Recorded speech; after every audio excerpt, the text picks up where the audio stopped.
కాంగ్రెస్ ప్రభుత్వం కక్ష సాధింపు చర్యలకు పాల్పడి ఉంటే ఇప్పటికే కేటీఆర్, కవిత, హరీష్ రావు జైల్లో ఉండేవారని అన్నారు టీపీసీ చీఫ్ మహేష్ కుమార్ గౌడ్. ప్రజల సొమ్ము ఎవరు తిన్నా శిక్ష అనుభవించాల్సిందేనని అన్నారు. స్థానిక సంస్థల ఎన్నికలు జరిపించినంత మాత్రాన 42% బీసీ రిజర్వేషన్లకు ఎలాంటి అన్యాయం జరగదంటున్న పీసీసీ చీఫ్ మహేష్ కుమార్ గౌడ్తో మా ప్రతినిధి అజీం ఫేస్ టు ఫేస్. మాట్లాడడానికి టీపీసీసీ అధ్యక్షుడు మహేష్ కుమార్ గౌడ్ ఉన్నారు. అయితే నిన్న మొన్నటి వరకు సహకరించినటువంటి బీసీ సంఘాలు కూడా ఈరోజు కాంగ్రెస్, బీజేపీ కలిసి 42% బీసీ రిజర్వేషన్ విషయంలో డ్రామాలు ఆడుతున్నాయని అంటున్నారు. దీన్ని ఎలా చూస్తాను? నేను బీసీ సంఘాలకి చాలా అనుభవం గల నాయకులు ఉన్నారు. బీసీ సంఘాల్లో విజ్ఞప్తి చేస్తూ ఉన్నాను, మీరు తొందరపడి సర్పంచ్ ఎలక్షన్ జరుగుతున్నాయి కాబట్టి కాంగ్రెస్ పార్టీ 42% చట్టబద్ధ నినాదాన్ని ఎత్తేసింది అనుకోవద్దు. సర్పంచ్ ఎలక్షన్లు అయినంత మాత్రాన 42% చట్టబద్ధ ఇచ్చే ఉద్యమం అయితే కాంగ్రెస్ పార్టీ చేపట్టిందో అది కొనసాగుతుంది. 9th షెడ్యూల్లో చేర్చే వరకు మా ఉద్యమం, మా ప్రయత్నం ఆగదు. ఎన్నికలకు దానికి ముడిపెట్టకండి. నేను కూడా పరిపూర్ణంగా 40% రిజర్వేషన్ ఇచ్చే ఎన్నికలు పోవాలనుకున్నాం. బట్ ఇక్కడ కోర్టు పెంచిన గడువు వచ్చింది. చేయాల్సిన ప్రయత్నం లోపం ఎక్కడ లేదు, అది బీసీ సంఘాలు గ్రహించాలి. ఎవడు జైల్లో ప్రయత్నం మేము చేశాం కదా, కాంగ్రెస్ పార్టీ చేసింది, కాంగ్రెస్ ప్రభుత్వం చేసింది.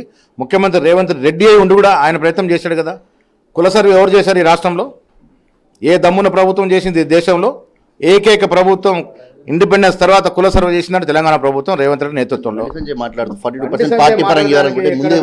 బండి సంజయ్ నోరిప్పలు ఇంతవరకు 42% రిజర్వేషన్ చట్టబద్ధ కావాలని ఢిల్లీ పోయి మేము వీధులు తిరిగి ఉద్యమం చేసినా, 40% కావాలని 2 చట్టాలు చేసినా, ఒక ఆర్డినెన్స్ చేసినా, తొక్కిపెట్టింది బీజేపీ ప్రభుత్వం కదా. అప్పుడు బండి సంజయ్ ముఖం ఎక్కడ దాచుకున్నాడు?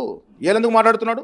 ఇప్పుడు కూడా అంటున్నా, బండి సంజయ్ కలిసి రండి, చలో ప్రైమ్ మినిస్టర్ దగ్గర టైం తీసుకుని మేము వస్తాం, మా ముఖ్యమంత్రి గారు మేము వస్తాం, ప్రైమ్ మినిస్టర్ టైం తీసుకోండి. మీకు దమ్ము లేదు, ప్రైమ్ మినిస్టర్ దగ్గరికి వెళ్ళి అడిగే ధైర్యము లేదు. కాంగ్రెస్ పార్టీ ప్రయత్నం చేస్తుంటే దాన్ని నీరు జల్లే ప్రయత్నం చేస్తారు. బీసీ సంఘాలు గ్రహించుకోవాల్సింది ఒకటే, 42% రిజర్వేషన్ చట్టబద్ధ కావాలనేది నిరంతర ఉద్యమం. అది వచ్చే వరకు ఆగదు. దాన్ని ఎప్పుడూ విరమించట్లే, అడికెక్కేట్లే. మేము ఆ ప్రయత్నం డెఫినెట్గా సాగుతుంది. ఎన్నికలు జరగాల్సిన టైంలో కోర్టు ఆంక్షలు ఉన్నాయి కాబట్టి ఎన్నికలు జరుగుతాయి, కానీ ఈ ఉద్యమం మాత్రం జరుగుతుంది ముందుకు. రాష్ట్రంలో రైతులు ఇబ్బందులు ఉన్నారు. ఆ ఇష్యూని డైవర్ట్ చేయడానికి ఈరోజు లొట్టపీస్ కేసు అనేటువంటి ఈ ఫార్మల్ కేసు ఏదో ఒక రోజు ఆయన జైలుకు ఒక తప్పదు. నేను చాలా సందర్భాలు చెప్పాను, ప్రభుత్వ సొమ్ముని నువ్వు ఇష్టారాజ్యంగా మంత్రి అని నువ్వు సంతకం పెట్టి ఎక్కడెక్కడ అక్కడ పంపిస్తావా? నువ్వు అధికారం బెదిరింపులు చేసి ఒక ప్రొసీజర్ ఉంటుంది కదా. ఒక 10 రూపాయలు, ఒక 100 రూపాయలు ట్రాన్స్ఫర్ కావాలి అంటే ప్రభుత్వ అకౌంట్ నుంచి వేరే అకౌంట్కి ఒక ప్రొసీజర్ ఉంటుంది. ఆ ప్రొసీజర్ ఎందుకు ఫాలో కాలే నువ్వు?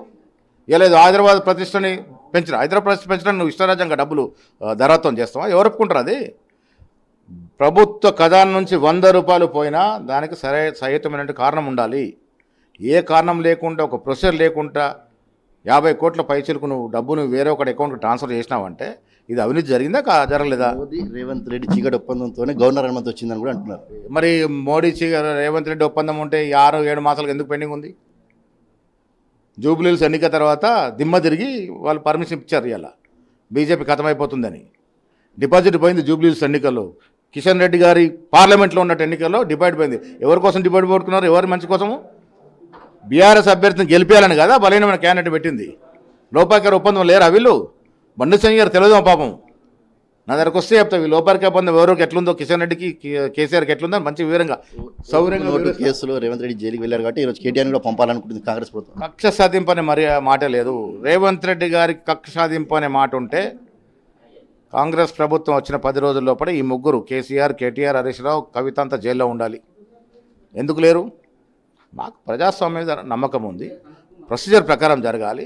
ఇది ప్రజల ఆకాంక్ష. 10 ఏళ్ళు జరిగిన అవినీతి మీద కాంగ్రెస్ ప్రభుత్వం యాక్ట్ చేయాలని ప్రజల ఆకాంక్ష కాబట్టి మాకు ఎన్నికల్లో గెలిపించినారు. ఆ ప్రజల ఆకాంక్ష మేరకు కమిషన్లు వేసినాం, రిపోర్ట్లు వచ్చినాయి, చర్యలు ఉంటాయి.